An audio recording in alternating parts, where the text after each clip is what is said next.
chose you is because he knew how you would turn out.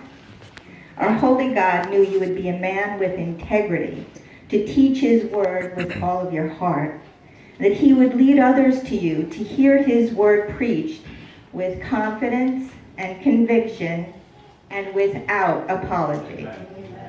That you would be a leader who would qualify the leaders of his flock. No easy task, and sometimes not very popular. There are times I came kicking and screaming, leading us to be excellent in our trusted ministries. He knew you would seek to protect and teach the children of all ages in your charge, that you would be a disciple maker, creative thinker, servant, and man of God. In addition to living word, you have sought to speak the gospel always with your words and deeds. Thank you for being the man in all seasons, in the highs and in the lows, for praying for us and believing in us. Today we thank God as we honor you for the choice he made in you. And Sue, I know this is Pastor Appreciation Day, but what is a man without a woman that supports him? Proverbs 31 makes us, many of us women, very uncomfortable. It's a lot to live up to. But I quote, a wife of noble character who can find. God found you and appointed you. You are a strong disciple with a generous, hospitable character, supporting and serving the people in this church for 26 years, balancing all your hats, wife, mother, daughter, sister, all those hats. Thank you for serving in every ministry at one time or another, in love, peace, and grace. Pastor Lou, where are you? Oh, there you are. What other calling could you have fulfilled? Let's see. I have it on good authority. A four-legged Frenchies, you could have been a veterinarian.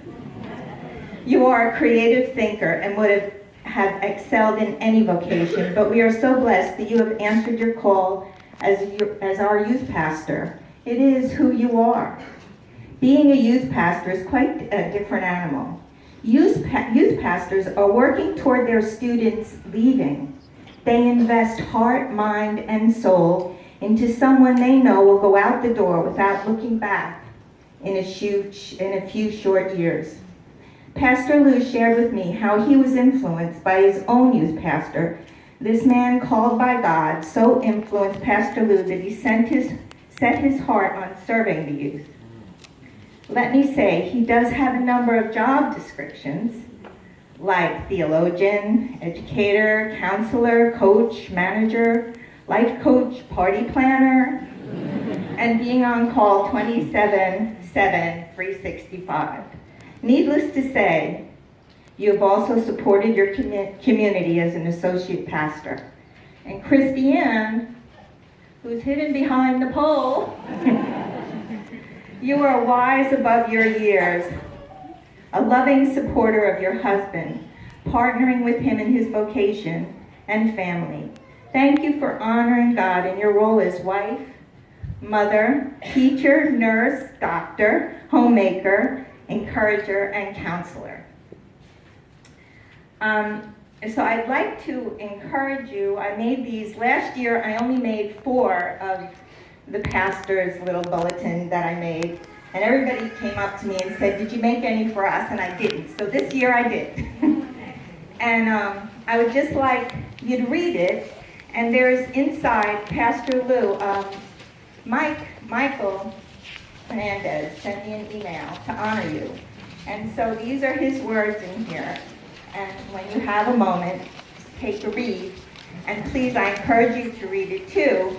And it just validates what Pastor Lou's work does with the youth. Now, I'd also like to thank Lenny and Sammy, and they are elders of the church. And so I want to thank you for serving.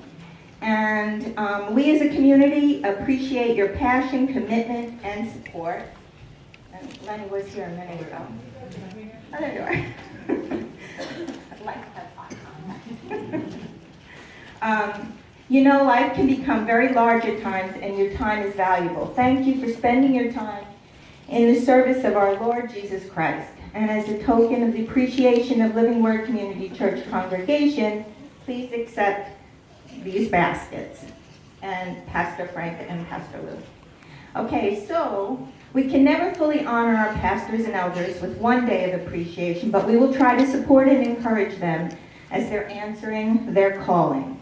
Remember to be in prayer for them through the year in all seasons. And I would like to ask the pastors and their wives and the elders to come up, and if Pastor Frank and Sue and Lou and Christiane would come and kneel at the altar, and we'd like to say a prayer over you. You know, I just want to add one quick thing. When Rita and I got together, we have a blended family of 5 kids, and I said to her that, you know, it's a challenging thing to be in a blended family and be a stepfather. And I told her that all I wanted to do